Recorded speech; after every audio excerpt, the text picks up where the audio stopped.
सही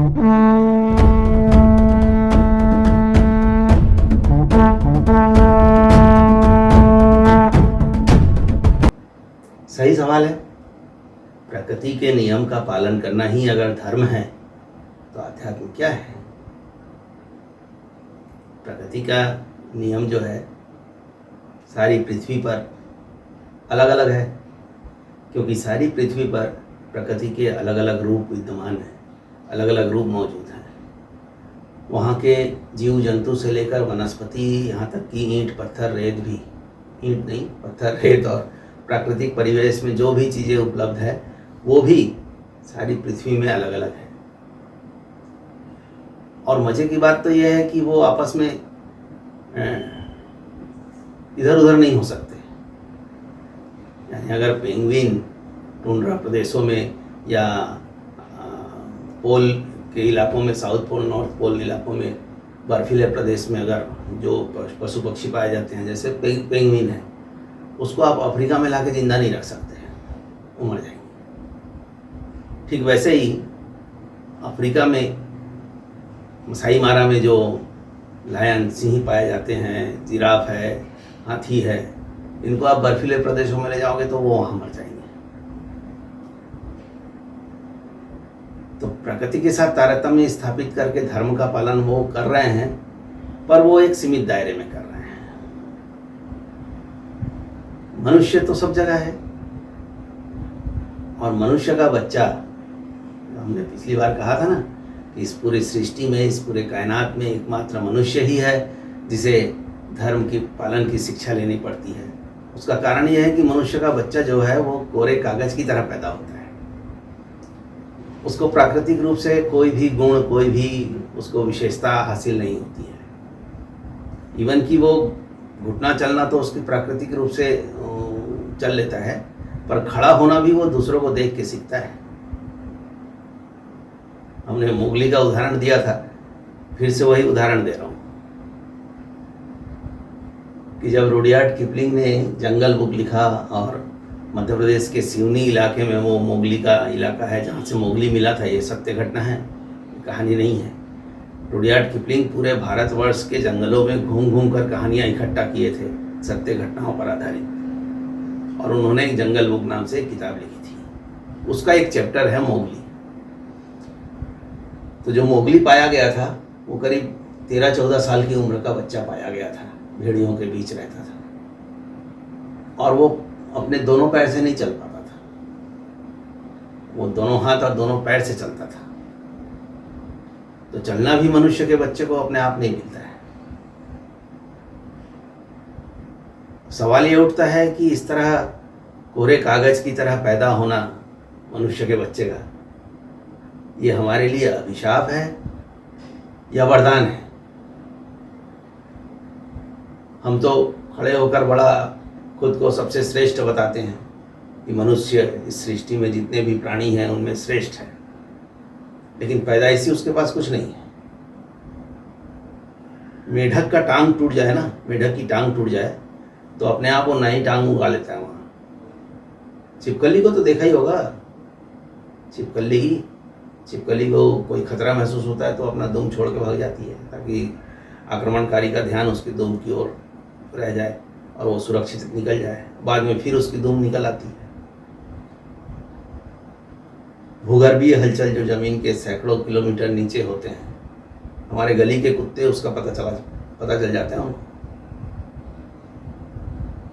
कबूतरों को दिशा ज्ञान होता है। यहाँ पाले हुए कबूतर को आप 2000 किलोमीटर दूर छोड़ के आ जाइए, वापस आ जाएंगे उड़ के। सुनामी आने वाली थी 2002 में, 2004 में आई थी ना सुनामी।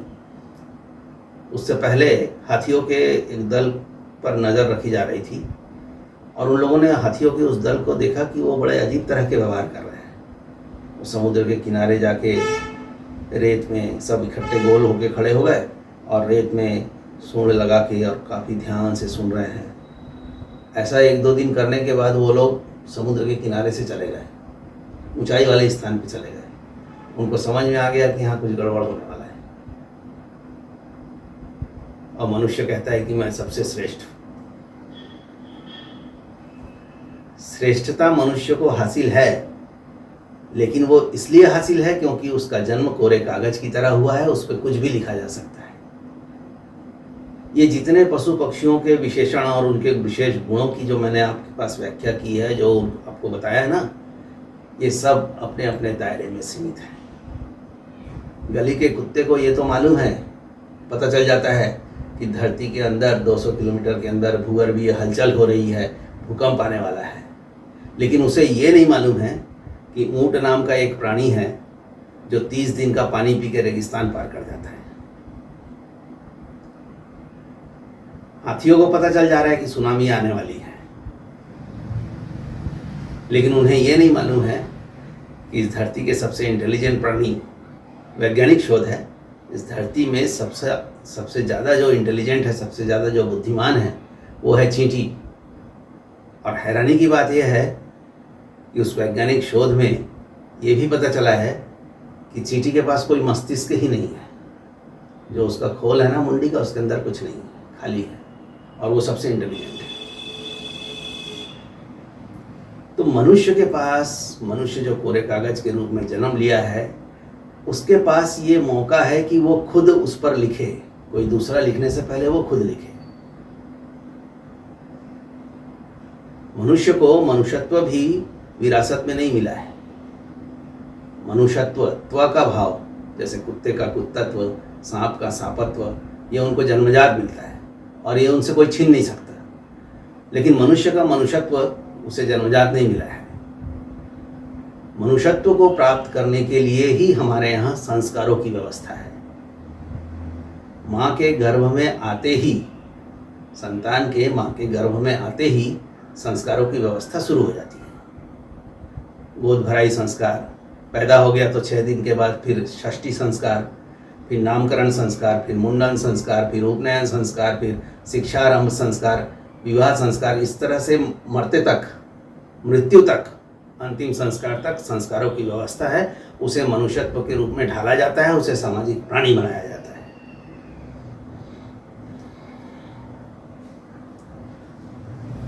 तो धर्म तो ये हो गया है कि हम जिस इलाके में हैं वहाँ पर जो प्रकृति है उसके साथ सामंजस्य मिलाकर चलें, उसके लिए जो नियम बनाए गए हैं उसका पालन करें, वो धर्म है।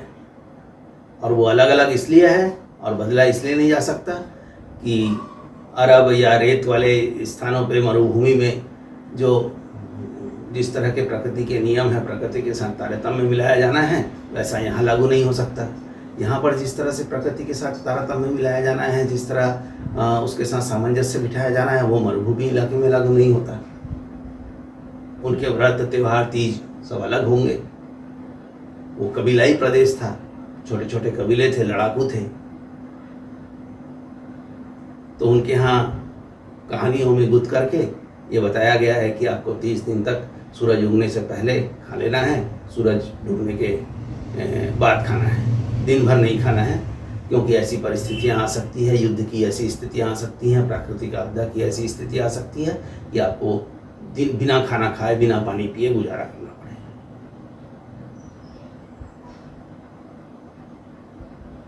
अब आप मजे की बात देखिए, हम सब ने महाभारत युद्ध के बारे में सुना है ना, देखा तो किसी ने नहीं है, पर महाभारत युद्ध के बारे में सुना है ना।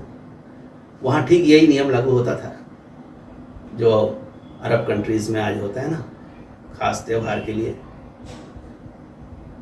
खास त्यौहार से पहले 1 महीने तक सूरज उगने के बाद नहीं खाना है और सूरज डूबने तक नहीं खाना है, पानी भी नहीं पीना है। महाभारत का युद्ध 18 दिन तक चला था और उसमें सारे लोग, बीच में लड़ाई रोक करके लंच ब्रेक थोड़ी होता था और न किसी को पानी मिलता था। रथ में, घोड़े में, पैदल लड़ने वाला पानी लेके कितना पानी ले जाएगा? लड़ाई हो रही है, युद्ध चल रहा है। सूर्योदय होते ही शंख बज जाता था, यदा यदा ही धर्मस्य करके नहीं आता था सीरियल। उसके बाद कोई खाना पीना नहीं। तो जिस तरह का परिवेश है, जिस तरह का परिस्थिति है, उस तरह के नियम लागू होते हैं। सवाल ये है कि इसके साथ ये तो हो गया धर्म, धर्म धर्म के बारे में एक और चीज़ कहा था मैंने, बदला नहीं जा सकता। कैसे बदलोगे? यहाँ रह के आप रेतीले मरुभूमि में जो प्रकृति के नियम लागू हैं वो हरियाली वाले प्रदेश में कैसे लागू करोगे? हरियाली वाले प्रदेश में खूब डट के शाकाहार खाओ, शाकाहार खाने की परंपरा है। इसको आप मरुभूमि वाले इलाके में या सियाचिन ग्लेशियर में या टुंड्रा प्रदेशों में कैसे लागू करोगे? वहाँ तो हरियाली होगी नहीं, आप शाकाहार कैसे करोगे? एक बहुत अच्छा उदाहरण है, सुनने में थोड़ा अटपटा लगता है क्योंकि हमारे कल्चर में नहीं है, पर इसमें कोई दिक्कत नहीं है सुनने में। महिलाओं के रजस्वला होने को मासिक धर्म की संज्ञा क्यों दी गई है? महिलाओं के रजस्वला होने को मासिक धर्म की संज्ञा इसलिए दी गई है क्योंकि धर्म बदला नहीं जा सकता, उसका पालन करना आपको अनिवार्य है। जब महिला कोई रजस्वला होती है तो उसका भाई हो, पिता हो, पति हो, जो भी अन्य रिश्तेदार हो, उसके धर्म के पालन करने में उसकी मदद करते हैं, ये उनका कर्तव्य है।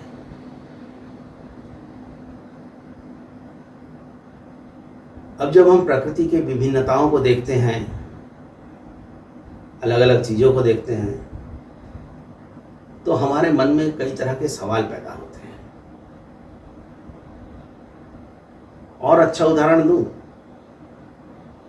आप जब छोटे थे तो आप मम्मी के या पिताजी की गोद में बाजार गए, वहाँ आपके पेरेंट्स ने दुकानदार से कहा कि भैया 1 किलो आलू दे दो, तो आपने ऐसे आंखें टिपटिपाते हुए देखा कि क्या बोला आलू, और इसने क्या दिया। तो आपसे आलू का परिचय ऐसे होता है। फिर कभी आप बड़े होने के बाद ये नहीं पूछते कि इसका नाम आलू क्यों है।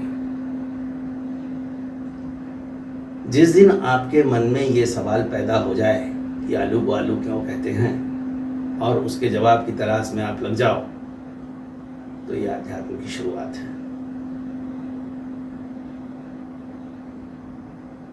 आगे और बताएंगे अध्यात्म के बारे में। अध्यात्म बहुत आसान है, धर्म समझना बहुत कठिन है, जबकि है ये सरल और वो कठिन। लेकिन समझाना और समझना आसान है, ठीक विपरीत है। जो सरल है उसको समझाना कठिन है, जो कठिन है उसको समझाना सरल है। धर्म आसान है लेकिन उसको समझाना कठिन है।